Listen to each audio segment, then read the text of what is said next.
शुरू करें आईएएस का सफर एपेक्स आईएएस के साथ। दिल से आपका स्वागत है हमारे यूपीएससी अपेक्स आईएएस में। तो देखो, जो 2026 के लिए अपीयर होने जा रहे हैं या फिर जिन्होंने प्रीलिम्स दिया उनको लग रहा है कि भाई हमारा हो नहीं रहा है, या फिर जो फ्रेशर है जो सोच रहे हैं कि फर्स्ट अटेम्प्ट देंगे, उनको काफी सारे इश्यूज आ रहे हैं कि भाई कैसे स्टार्ट करनी है प्रिपरेशन, क्या करना है, कुछ डिसिप्लिनरी चीज भी होती है। तो काफी जितनी भी चीजें है ना उन पर डिस्कस करेंगे, रिसोर्सेज पे डिस्कस करेंगे, पूरी आपकी स्ट्रेटेजी कैसी होनी चाहिए वो भी डिस्कस करेंगे। ठीक है, तो जैसे अंडरस्टैंड करना है एग्जाम के स्ट्रक्चर और सिलेबस को, वो भी देखेंगे। ठीक है, दूसरा फोकस आंसर राइटिंग पे वह कैसे करना है, क्योंकि अभी टाइम है ना। अभी तो स्टार्टिंग में तो कोई प्रीलिम्स है नहीं कि भाई अभी आपको 2-3 महीने में वापस प्रीलिम्स देना है, ऐसा तो है नहीं। ठीक है, स्टडी प्लान कैसे पूरा करना है, टू अंडरस्टैंड करंट अफेयर के लिए क्या करना है। ठीक है, तो राइट रिसोर्सेस क्या है, तो ये सब चीजें जो है वो डिसिप्लिन वगैरह पूरा हम देखेंगे होलिस्टिकली, ताकि ये चीजें आपको समझ में आए, आपने एक स्ट्रेटेजी अपने हिसाब से बना पाओ। देखो, स्ट्रेटेजी जो होती है ना वो अपनी खुद की बनानी होती है, सीधी सी बात कहूंगा मैं, क्योंकि दूसरों की स्ट्रेटेजी पे रहोगे ना तो कहीं ना कहीं आप लेक कर जाओगे और ये इशू सही में रहेगा नहीं। ठीक है, तो आप दूसरों की स्ट्रेटेजी पे ना रहे। तो हम देखो क्या करेंगे इसमें, एक तो कहेंगे भाई हाउ टू स्टार्ट। ठीक है, आई एम फ्रेशर, अगर फ्रेशर है तो क्या करें। फिर हम एक बार देख लेंगे रिसोर्सेस क्या है, उसके बाद हम देखेंगे for mains and answer writing वाला। फिर ऑप्शनल और जीएस जो है, मतलब कि उसमें आप ऑप्शनल कौन सी सिलेक्ट चूज करनी है अगर आपने नहीं की है, या फिर कैसे प्रिपरेशन करना है, या जीएस का कैसे करना है। ठीक है, तो फिर करंट अफेयर का काफी इशू आता है, दिल्ली में रहता है यार, इधर भी भटक जाता है उधर भी भटक जाता है, तो उस पर भी देखेंगे। तो news paper must be required, कि न्यूज पेपर रिक्वायर्ड है नहीं, उस पर भी हम डिस्कस करेंगे। फिर प्रीलिम्स के लिए how to start and how to study and test वगैरह क्या इंपॉर्टेंस है उनका भी देखें। लास्ट में कुछ अदर इंपॉर्टेंट थिंग्स है उनके बारे में हम बात करेंगे। तो चलो हम आगे बढ़ते हैं। उससे पहले देखो, ये स्टेजेस है, आपको पता ही होगा कि देखो ये प्रीलिम्स का स्टेज है। फिर उसके बाद अगर आप प्रीलिम्स क्वालिफाई कर जाते हो तो फॉर क्वालिफाइंग फॉर मेंस, तो फिर मेंस लिखोगे आप। मेंस में अगर होते हो तो you are qualified for personality test, जिसको कहते हैं इंटरव्यू। ठीक है, तो होता है। फिर प्रीलिम्स में एक पेपर होता है, देखो पेपर जीएस का होता है, जिसमें जनरल स्टडीज के 100 क्वेश्चन आते हैं, 200 मार्क्स के होते हैं और 2 आवर्स टाइम होता है। ये आपको बेसिक आई होप कि आपको पता होगा। फिर एक सेकंड पेपर होता है जिसमें सीसेट कहते हैं जिसको, ठीक है, जिसमें 80 क्वेश्चन होता है, जिसमें बेसिक मैथ्स, आजकल तो यूपीएससी बेसिक पूछ नहीं रहा है। ठीक है, मोस्टली तो फिर जिसमें कॉम्प्रिहेंसिव वगैरह वो रहते हैं, तो 80 क्वेश्चन रहता है, ये भी 200 मार्क्स का रहता है, 2 घंटे का टाइम होता है आपके पास। ठीक है, जिसको सिर्फ क्वालिफाइंग करना होता है, 33% मार्क्स लाने होते हैं, यानी आप 66 पॉइंट या 67 मोटे मोटे तौर पर मान लो कि आपको 67 मार्क्स लाने पड़ते हैं, यानी मोटे मोटे तौर पे आपको फाइनली 27 क्वेश्चन जो है वो करेक्ट करने पड़ेंगे। ये सीधी सी बात है, जो कि ये भी होता नहीं है, इतने हल्के में मत लेना। दूसरा है क्वालिटी, जैसे मेन जो होता है क्वालिफाइंग होता है, क्या क्या क्वालिफाइंग पेपर में एक तो होता है देखो 300 नंबर का होता है, इसमें भी यही वो क्राइटेरिया है, मतलब कि भाई पास करने का सिर्फ क्वालिफाइंग है। एक लैंग्वेज होता है, जैसे आप लैंग्वेज को अपनी हिंदी या अदर कोई लैंग्वेज जैसे तमिल, तेलुगु, गुजराती वगैरह कोई भी सिलेक्ट करते हो ना, तो वो लैंग्वेज होता है, और एक इंग्लिश कंपलसरी रहता है। फिर ऐसे होता है, एक ऐसे का पेपर होता है जिसमें क्या होता है कि 2 पेपर होते हैं, मतलब दो दो ऐसे लिखने होते हैं आपको। सेक्शन ए होता है, एक होता है सेक्शन बी। अब एक सेक्शन ए के अंदर आपको 3-4-5 ऐसे दिए जाएंगे, उसमें से आपको एक ऐसे लिखना है। सेक्शन बी में सेम होगा तो उसमें से लिखना है। तो ये 250 मार्क्स का होता है, उसमें से आपको कितने मार्क्स आते हैं, ये एक अच्छा है, स्कोरिंग कर सकते हैं इसमें ऐसे में। फिर जनरल जीएस के जीएस फर्स्ट, सेकंड, थर्ड और फोर्थ। फोर्थ जो होता है वो है एथिक्स का होता है। जीएस थर्ड में इकोनॉमी वगैरह, ये जो है इंटेलेक्चुअल प्रॉपर्टीज वगैरह, ठीक है, इंटरनल सिक्योरिटीज वगैरह, ये जो जैसे साइंस एंड टेक्नोलॉजी के क्वेश्चन आते हैं, एग्रीकल्चर वगैरह। जीएस में पॉलिटी हो गया, गवर्नेंस हो गया, स्कीम्स वगैरह जो है, आईआर का थोड़ा बहुत पोर्शन, ये जीएस 2 के अंदर आ गया। फर्स्ट के अंदर जैसे history, world history, Indian art and cultures हो गया, जियोग्राफी हो गया। ठीक है, तो जियोग्राफी वगैरह ये किस में आता है, ये आता है फर्स्ट के अंदर। तो ये चारों पेपर हो गए। उसके बाद होता है ऑप्शनल। ऑप्शनल के 2 पेपर होते हैं जो 500 नंबर का होता है, यानी 250 का इच पेपर है 250 मार्क्स। तो इस एक पेपर जैसे आप कितने अच्छे नंबर, यहाँ भी स्कोप है कि आप अच्छे नंबर स्कोर गेन कर सकते हो। तो ये मोटे मोटे तौर का होता है। जो मेंस होता है वो होता है 1750 नंबर का होता है। उसके बाद पर्सनैलिटी टेस्ट होता है। ठीक है, ये जो होता है 275 का होता है, ये आप ध्यान रखो। तो आई होप कि आपको मोटे मोटे तौर पर मैंने बता दी कि ये चीजें इसमें है। अब हमारा क्या था कि हम पहले देखेंगे हाउ टू स्टार्ट। तो देखो हाउ टू स्टार्ट, अब देखो हाउ टू स्टार्ट के अंदर आप देखो टाइम देख लो भी, आप मान लो जून है, जून से लेके आपको जैसे प्रीलिम्स देना है तो प्रीलिम्स कब है, मई के अंदर। ठीक है, मई में प्रीलिम्स, ये आप टाइम मान लो। इसमें से आप क्या करोगे, 1 महीना कम कर दो, 1 महीना तो घटा दो आप, 1 महीना घटा दो।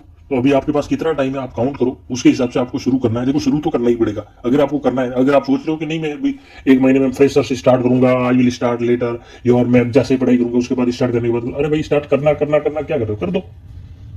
क्यों? तो देखो जितना जल्दी हो जाए, as soon as possible start कर दो, सीधी सी बात है। अब स्टार्ट करने से आपको कैसे स्टार्ट कैसे करना है, तो देखो स्टार्ट कैसे करना है।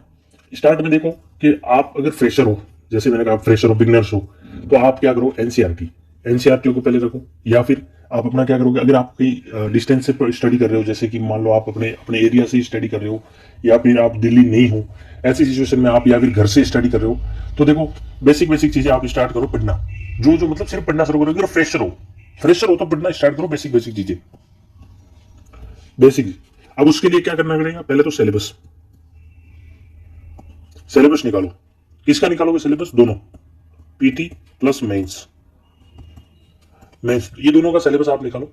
अब सिलेबस को पहले आप कितने 4 से 5 दिन जो है ना, आप आराम से सिलेबस का एक एक वर्ड देखो, सर्च ऑन गूगल, ठीक है, गूगल पे कर दो, गूगल मारो, उसको एक एक वर्ड को समझो, उसकी समरी समझोगे। अगर कोई मेंस का कोई टॉपिक है, जैसे इंटीग्रिटी है, ठीक है, या फिर मान लो कि एटीट्यूड है, एप्टीट्यूड है, या पॉजिटिविटी, इंटीग्रिटी कोई भी है, ठीक है, कोई भी चीज है, ठीक है, मोरालिटी है, अगर ये कोई भी चीज आपको है, जैसे मान लो मिल रहा है ना, जैसे एथिक्स के जीएस फॉर के टॉपिक मिल रही है, तो आप करो इसको आप एक बार देखो कि ये चीज है कि उसकी समरी देखो। तो ऐसे करके आप 4 से 5 दिन पूरा सिलेबस देखो पहले, अगर फ्रेशर हो तो आप ये चीज देखो। फिर आप जो है अपना टाइम टेबल बनाओ। टाइम टेबल देखो वो कभी फॉलो नहीं होता है, जो आप टाइम टेबल बनाओगे कि दिन में ये सब्जेक्ट पढ़ूंगा, ऐसे नहीं करना, ये नहीं करना। अब मैं स्टार्ट करता हूँ कि अब आपको पढ़ना क्या है। उससे पहले मैं अब रिसोर्सेस को पहले ले आऊंगा, फिर मेंस पे जाएंगे, तो रिसोर्सेस को हम देख लेते हैं। रिसोर्सेस के अंदर देखो कौन कौन सी बेसिक बुक्स है, वो देखने से पहले मैं आपको ये बता देता हूं कि पहले एनसीईआरटी के अंदर कौन सी बेसिक इंपोर्टेंट है। एनसीईआरटी के अंदर, तो एनसीईआरटी के अंदर देखें तो पहले हम देख लेते हैं हिस्ट्री। तो हिस्ट्री के अंदर आपको क्लास 6 तो 10th, जो न्यू एनसीईआरटी है ना, क्लास 6 to 10th, उनको तो आपको पढ़ना है। दूसरा एक है आरएस शर्मा की, आरएस शर्मा की देख लीजिएगा आप। मिडाइवल के लिए सतीश चंद्र। देखो कोई भी सेक्शन को यूपीएससी में हल्के में मत लेना। जैसे 2025 में मॉडर्न हिस्ट्री का भी बच्चे नहीं पढ़ रहे थे कि 2-4 क्वेश्चन आते, देखो लोग कितने आगे, तो कभी इस चीज को हल्के में मत लेना, ठीक है। सतीश चंद्र, सतीश चंद्र ये मिडाइवल के लिए, तो ये एनसीईआरटी हो गई।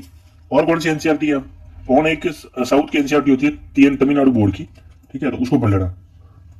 इस एनसीईआरटी को आप हिस्ट्री के लिए पढ़ना है, डोंट फॉरगेट टू रीड, कि इसकी मैं ये पढ़ लूंगा, किसी इंस्टीट्यूट के जैसे कोई बुक है उसमें पूरा समरी दे रखा है, या फिर बहुत अच्छे से डेप्थ में दे रखा है, तो देखो उससे कुछ नहीं होना, कुछ नहीं, ये तो आपको पढ़नी ही है। दूसरा हिस्ट्री के लिए क्या कुछ पढ़ना है, तो नहीं, कुछ नहीं पढ़ना है अभी, अभी हम देखेंगे कि आगे एनसीईआरटी के अंदर पॉलिटी की देखें तो 11th क्लास की थ्योरी, सिर्फ ये पढ़नी है एनसीईआरटी के अंदर आपको, पॉलिटी के अंदर। फिर जियोग्राफी, जियोग्राफी, तो जियोग्राफी के अंदर आपको क्या पढ़ना है, जियोग्राफी के अंदर आपको देखो इन्वायरमेंट, आवर इन्वायरमेंट करके 6 से 10 तक की जो बुक्स है ना, मतलब ये जियोग्राफी इन्वायरमेंट दोनों कवर करेगी, इसको पढ़ना है। प्लस 11th क्लास की 2 है ब्लू कलर की आपको दिखेगी, एक तो है इंडियन, एक है फिजिकल जियोग्राफी। फिजिकल जियोग्राफी ये दोनों जो है वो 11th क्लास की आपको ये पढ़नी है, और 6 से 10 तक आपको ये पढ़नी है, ताकि 6 से 10 तक ये आप एक काम कैसे करना है वो मैं आपको बता दूंगा, लेकिन ये चीजें जियोग्राफी में पढ़नी है। इन्वायरमेंट के लिए कोई एनसीईआरटी है, तो इन्वायरमेंट के लिए ये हो गई है, इन्वायरमेंट के लिए भी ये काम करेगी 6 से 10 तक। उसके अलावा क्या है इन्वायरमेंट के लिए, एक 12th क्लास की बायो है ना, ठीक है, बायो जो है 12th क्लास की, उसके जो पीछे वाले जो 4 चैप्टर है, ठीक है, 4 चैप्टर, मतलब पीछे वाले जो 4 चैप्टर है ना उसके, वो आप प्रिंट आउट भी कहीं मिल जाएगा उस 4 चैप्टर के स्पेशली, आप वो पढ़ सकते हो। उसके अलावा इकोनॉमी के लिए, तो इकोनॉमी की 9th 10th की जो एनसीईआरटी वो माइक्रो मैक्रो मत पढ़ना बिल्कुल भी, ठीक है, ठीक है। 11th क्लास की 11th की आती है एनसीईआरटी, तो वो पढ़ लेना, जिसमें ये एग्रीकल्चर वगैरह जो चैप्टर है ना, रिसोर्सेज, ये वाले जो चैप्टर कहीं ना कहीं इकोनॉमी उसमें भी मिलते हैं, ज्योग्राफी वाले में भी मिलते हैं, तो ये वाली जो इकोनॉमी की है वो पढ़ लेना, ठीक है। तो ये जो है एनसीईआरटी मोटे मोटे तौर पे, कि भाई आपकी ये चीजों की एनसीईआरटी की, साइंस एंड टेक के लिए कोई एनसीईआरटी नहीं है जो नहीं भी पढ़नी है आपको, ठीक है। अब देखते हैं मेन बुक्स के अंदर क्या आपको क्या करना है। वापस अगेन हिस्ट्री, तो वो है मॉडर्न। मॉडर्न के लिए क्या करना है, स्पेक्ट्रम, स्पेक्ट्रम आपको पढ़नी है मॉडर्न के लिए, बस। उसके अलावा कोई हिस्ट्री के अंदर आपको बुक्स नहीं पढ़नी है, सीधी बात, बहुत मिनिमम रिसोर्सेज बता रहा हूं। दूसरा पॉलिटी के लिए बैरेक पढ़ सकते हो, ठीक है, या फिर ये नहीं पढ़ो, आपको नहीं, ये तो सबके लिए सोच सही है, वो है एम लक्ष्मीकांत।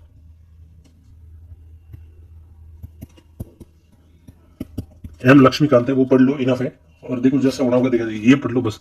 जियोग्राफी के लिए कोई बुक्स है स्पेशली, आई विल सजेस्ट के you should not go for any, कोई मत पढ़ो। एनवायरमेंट के लिए, एनवायरमेंट के लिए देखो 2-4 बुक्स आती है, जैसे दृष्टि आती है, पीएमएफ आती है, ठीक है, पीएमएफ आती है, और कौन सी आती है, मतलब इनमें से कोई भी एक पढ़ो, ऐसा नहीं कि सब पढ़नी है। दृष्टि पढ़ लो या पीएमएफ पढ़ लो, या फिर वो आती है शंकर की, शंकर आईएएस की बुक आती है। अब देखो शंकर आईएएस के इतना क्रेज नहीं था, तो आप इन दोनों में से देख लेना एक कौन सी अच्छी है, लेकिन अगर आप शंकर आईएएस पे जाते हो तो इतना भी बुरी भी नहीं है, ठीक है। तो ये जो होगी इन्वायरमेंट के लिए। साइंस एंड टेक के लिए, तो साइंस के लिए मैं पहले बताऊंगा कि आप साइंस के लिए जो है ना 9th और 10th की जो है ना वो आप एनसीईआरटी पढ़ ले सकते हो। बाकी साइंस एंड टेक के लिए कुछ नहीं है, आप वो मोस्टली करंट अफेयर फॉलो कर सकते हो, करंट पे डिपेंडेंट हो, बस काफी है। ये मोटे मोटे तौर पे हो गई थी। अब एक और बुक है, वो इकोनॉमी की है। इकोनॉमी के लिए कौन सी बुक है, तो देखो इकोनॉमी के लिए आप जैसे विवेक सिंह देख लो, ठीक है, विवेक सिंह की बुक देख लो, और जैसे हिंदी के लिए विश्वेश्वरा सर जो शायद बुक कोई आती है, उनकी वो बुक देख लो। बाकी विवेक सिंह इज बेटर है, और रमेश सिंह है, तो रमेश सिंह के लिए जाओ ना जाओ, विवेक सिंह तो एक बार देख लेना। विवेक सिंह की 450 भी आती है, उसको भी देख सकते हो। विवेक सिंह की बुक मुझे लगता है कि ठीक है। बाकी आपको अगर और कोई लगे तो एक बुक फॉलो कर लेना उसके लिए। तो ये आई होप कि आगे मुझे कोई मिस ना कर रहा हूँ। ये चीजें हिस्ट्री हो गई, पॉलिटी हो गई, साइंस एंड टेक का मैंने बता दिया। तो मोटे मोटे तौर पर तो ये तो है रिसोर्सेस आपको, क्या आपको अब कैसे करना है। अब मैंने कहा कि बेसिक से स्टार्ट करो। अगर आप फ्रेशर हो, बेसिक के स्टार्ट करना है कि बेसिक आप एनसीईआरटी पढ़ लो। एनसीईआरटी आपको पढ़नी है। राउंड मतलब आप क्या करोगे, उसको पढ़ो, सिर्फ कुछ नहीं करना। अगर आप फ्रेशर हो तो फिर उसको पढ़ो, और कोई करना नहीं। अब हम देखते हैं कि आपके पास टाइम है, अब हम थोड़ा उसको टाइम को कर लेते चेंज। जैसे अभी क्या है, जून है, ठीक है, तो जून से मान सकते 2 महीने। उससे चलो मैं आपको पहले ये बता देता हूँ कि ऑप्शनल के बारे में कैसे डिसाइड करें, फिर मैं आपको पूरा टाइम फिर फ्रेम से अच्छे से बता देता हूँ। तो ऑप्शनल पहले देख लेते हैं। तो ऑप्शनल अगर how to select, how to choose, ठीक है, हाउ टू चूज, या फिर ऑप्शनल है तो ऑप्शनल को कैसे करें। तो ऑप्शनल चूज करने का पहले मैं बता सकता हूँ कि देखो उसके लिए एक चीज है आपको जो मैं मानता हूं कि आपको फॉलो करनी चाहिए कि ऑप्शनल कैसे कौन सा बेस्ट रहता है। अगर आपको बैकग्राउंड है तो वो, तो देखो उसके लिए देखो पहले तो एक ऑप्शन, पहला फर्स्ट क्या है, फर्स्ट आपको ये ध्यान रखना है कि अगर आपका कोई ग्रेजुएशन सब्जेक्ट है, आप अगर आर्ट्स बैकग्राउंड से ग्रेजुएशन सब्जेक्ट है जिसमें आप अच्छा स्कोरिंग कर रहे हो, ठीक है, जो आपका इंटरेस्टिंग भी है, जिसमें क्या हो, गुड स्कोरिंग, इंटरेस्टिंग, इंटरेस्टिंग भी हो, ये चीज अगर आपको कोई हो ना तो आप उस सब्जेक्ट पे जाए। मैं मानता हूं कि जिसमें आपके पास कंटेंट हो, क्योंकि आपने जो अच्छे से पढ़ रखा है उसको, तो मैं मानता हूं वैसे। अदरवाइज यूपीएससी का हम एक डाटा देखते हैं कि देखो कौन से यूपीएससी में कौन सा सब्जेक्ट लेते हैं, क्या रेशियो क्या, आप यहां पर फॉलो कीजिए। देखिए तो जैसे एग्रीकल्चर है तो एग्रीकल्चर का बहुत कम रेशियो, यानी ये आपको कम से कम नहीं रिकमेंड, आपको सजेस्ट नहीं किया जा सकता, ठीक है। एक सजेस्ट किया जा सकता है, वो है एंथ्रोपोलॉजी। एंथ्रोपोलॉजी का कहीं ना कहीं जो है ना, भले ही इसमें कैंडिडेट बहुत ज्यादा है लेकिन सिलेक्शन रेशियो भी अच्छा खासा है। और ये क्या है, इसकी एक अच्छी बेनिफिट मैं आपको ये बता दूं कि कंटेंट जो है ना ज्यादा करंट अपडेटेड नहीं है, शॉर्ट कंटेंट है। मतलब एज कंपेयर अदर देखे तो आपके पास सिलेबस बहुत शॉर्ट है। सेम टू सेम थिंग अपन देखेंगे तो सोशियोलॉजी के अंदर आ जाती है, ठीक है। सोशियोलॉजी जो है उसके अंदर भी सेम चीज है। तो आप इन दोनों के अंदर जो है ना आपका सेम ही मतलब आसपास ही मिलेगा। तो आप या तो इन दोनों में देखिए, अगर आपका बैकग्राउंड कोई इंजीनियरिंग है या इस साइड से बैकग्राउंड है तो आप इस सब्जेक्ट को सिलेक्ट कर सकते हो। बाकी जैसे बॉटनी, जूलॉजी, अगर आप इन्वायरमेंट से आपने कहीं की है वगैरह तो उन सब्जेक्ट जाओ। एक और कौन सा रहता है सब्जेक्ट, वो रहता है लिटरेचर। कौन सा है, लिटरेचर में अभी बाद में बताता हूँ। वो है ये क्या गई, जियोग्राफी। इसमें जियोग्राफी इन्होंने दी रखी नहीं रखी, लेकिन मैं मानता हूँ कि जियोग्राफी जो है, ले रखी है ना जियोग्राफी, तो जियोग्राफी जो है वो आप सेलेक्ट कर सकते हो। लेकिन उसके लिए कम से कम आप हिंदी मीडियम ना होने चाहिए। मैं मानता हूँ हिंदी मीडियम जो है ना वो आप जियोग्राफी के लिए मत जाए। इंग्लिश मीडियम है तो ओके। हिंदी मीडियम के लिए कौन सी है, हिंदी मीडियम के लिए आप सोशियोलॉजी जा सकते हो। एंथ्रोपोलॉजी हिंदी मीडियम के लिए भी मैं कहूंगा थोड़ा अवॉइड कीजिए।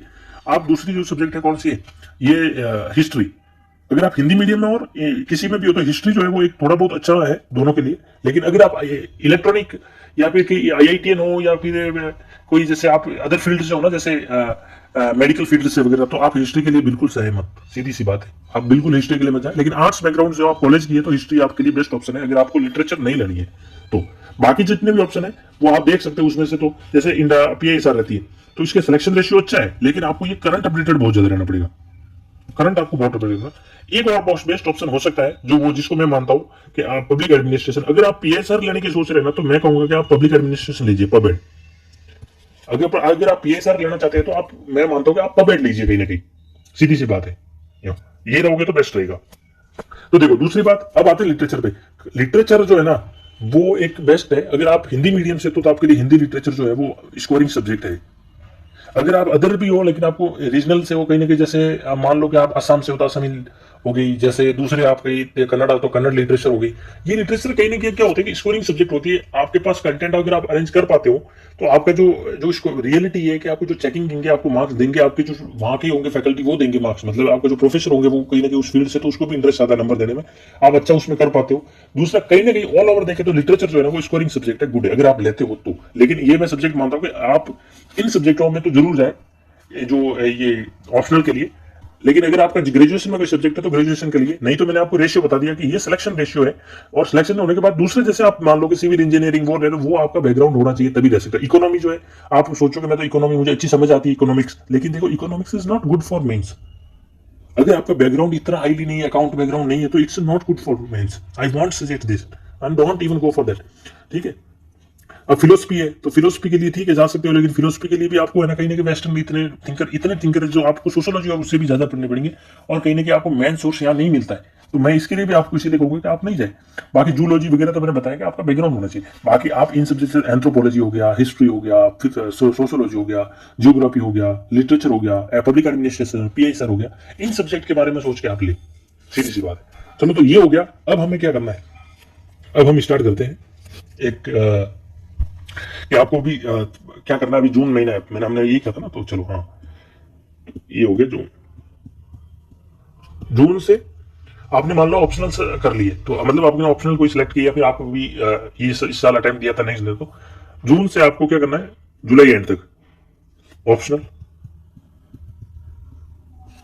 कर लो। एथिक्स ये दोनों पेपर आपको जून तक करने हैं विद आंसर राइटिंग। ये आंसर राइटिंग साथ करनी है। इनके आप क्लासे ले लो, कुछ भी कर लो, एथिक्स वगैरह कोई क्लासे लो या करो, आंसर राइटिंग के साथ आपको करनी है।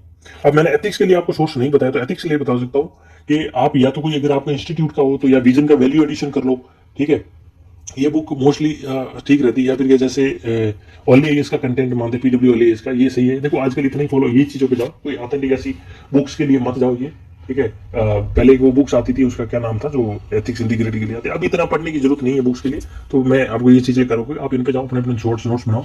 अब आप जब कर रहे हो ना एथिक्स, तो आप अपना सिलेबस साथ में रखो, सिलेबस प्लस PYQ मेंस।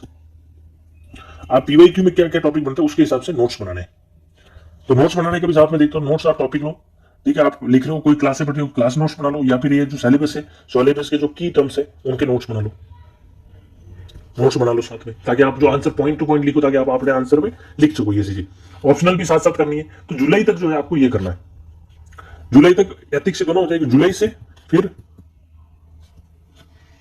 अगस्त और सितंबर क्या करना है, GS फर्स्ट, सेकंड, फर्स्ट और थर्ड, ये तीनों पेपर जो है सितंबर तक आपको करने हैं कंप्लीट, नो स्टॉप। ये तीनों पेपर आपको कंप्लीटली ही करने हैं। अब इसमें मैं एक चीज और जोड़ूंगा, ठीक है, इसमें मैं आपके लिए एक और चीज जोड़ रहा हूं, वो ये है कि सीसेट क्यों, अगर आपका बैकग्राउंड पुअर है इन सीसेट मैथ में, तो आप है ना 1 आवर डेली मैथ में दीजिए, रीजनिंग वगैरह में डेली आप साथ एक घंटा दीजिए। आप पे बर्डन नहीं पड़ेगा, लेकिन लास्ट में आप पे बहुत ज्यादा बर्डन हो जाएगा, फिर आपकी चीजें हैंडल नहीं हो पाएगी। तो ये सितंबर तक आपको GS थर्ड और ये करना है। अब इसमें साथ साथ अभी आपने कहा सर ये तो कर लेना है, लेकिन हम आंसर राइटिंग का कैसे करेंगे, तो चलो अब अपना आंसर राइटिंग के बारे में भी मैं आपको बता देता हूं।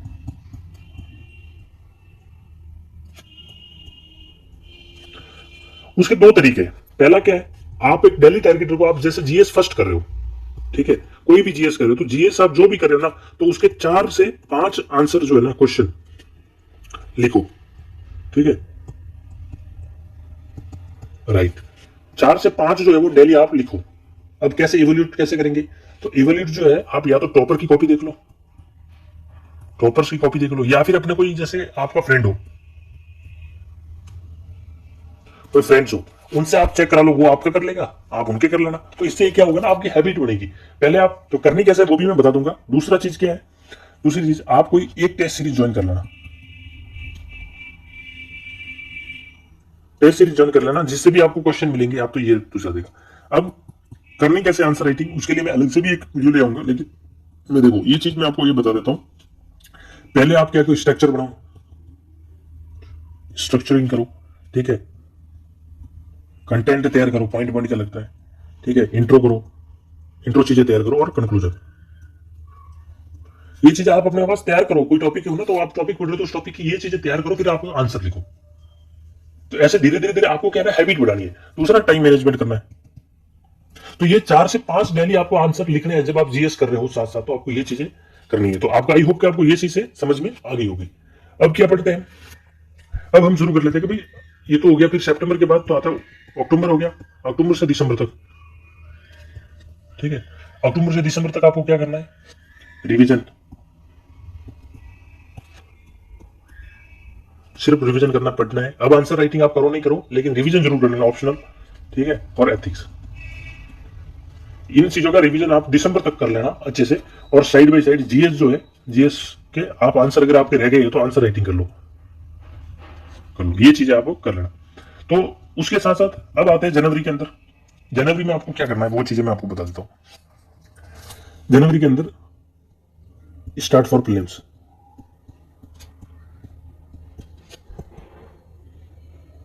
प्रीलिम्स। अब यहां से मैं चीजें शुरू करता हूं। प्रीलिम्स के लिए करना तो करना क्या है, आप 1 जनवरी 1 से लेकर 31 तक आप एक काम करोगे, जियो, पॉलिटी, हिस्ट्री, इको, ठीक है, इकोनॉमी और इन्वायरमेंट, इन्वायरमेंट होगी, इन सब्जेक्टों को ना, ये कोर सब्जेक्ट है, इनको आप रीडिंग मार के रिवीजन करोगे। रीडिंग रिवीजन आप इनका अच्छे से कर लोगे, क्या हो। फिर जनवरी के बाद आफ्टर जन स्टार्ट टेस्ट, टेस्ट भी शुरू कर देना। आफ्टर जन स्टार्ट टेस्ट ऑल्सो। सीसेट तो आप कर ही दो, आई होप, नहीं तो अगर आप नहीं करते हो तो जनवरी से आप सीसेट भी स्टार्ट कर देना, ठीक है। तो ये चीजें आपको कि आप टेस्ट, फिर जनवरी के बाद आप टेस्ट लगाना शुरू करो। फिर अपने हिसाब से आप स्ट्रेटेजी बनाओगे, अब मैं कैसे कैसे साथ में लेके चलना, ये करनी चीजें स्टार्ट करना है। तो अब क्या करना है, अब आपका मेन इशू जो होता है वो होता है करंट अफेयर। करंट अफेयर, अब उसके साथ साथ पहले करंट अफेयर के लिए अब ये इशू था कि why I should read newspaper और नॉट।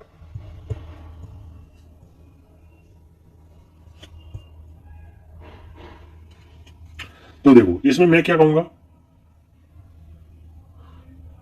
मेरा ये मानना है कि नो, डोंट रीड न्यूज़पेपर। कोई जरूरत नहीं भाई, देखो न्यूज़पेपर पढ़ने की, न्यूज़पेपर पढ़ के क्या उखाड़ लोगे बताओ। न्यूज़पेपर से आप, you are giving 2 to 3 hours in newspaper, and how much you are gaining, how much you are gaining, what you are gaining, you are nothing ना। आप अगर आप मान लो आप 2 से 3 घंटे बैठ के आपका अगर मतलब आउटपुट निकल रहा है 10 मिनट का, तो फिर क्या मतलब आप उस न्यूज पेपर को पढ़ते हैं। और मोस्ट ऑफ तो ये जानते भी नहीं कि इसमें क्या चीजें रिलेवेंट है नहीं।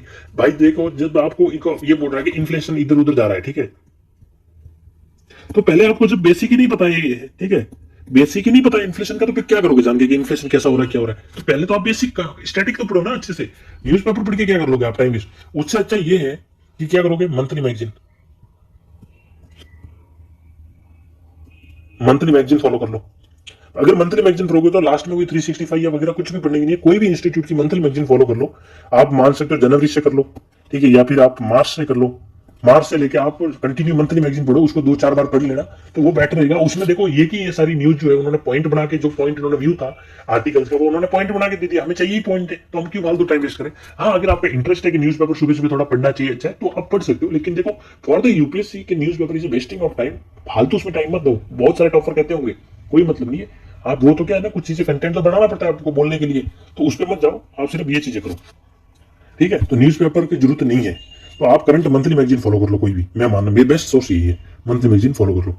फिर आपकी ये होगी टेस्ट लगा, तो ये होल ओवर जो है वो है कहीं ना कहीं जो है कोई स्ट्रैटेजी है कि आपको पढ़ना कैसे कैसे, करना कैसे कैसे, इंपॉर्टेंट टॉपिक देख लो, फिर आप प्रीलिम्स कर ले तो इंपॉर्टेंट देख लो, ठीक है। और अब जब लास्ट एक चीज है वो क्या है, पीवाईक्यू, पीटी के, मेंस के तो हमने देखा कि मेंस के करना, पीवाईक्यू जो है वो आपको साथ साथ लेके चलना है, जैन से तो आपको करना ही है, ठीक है।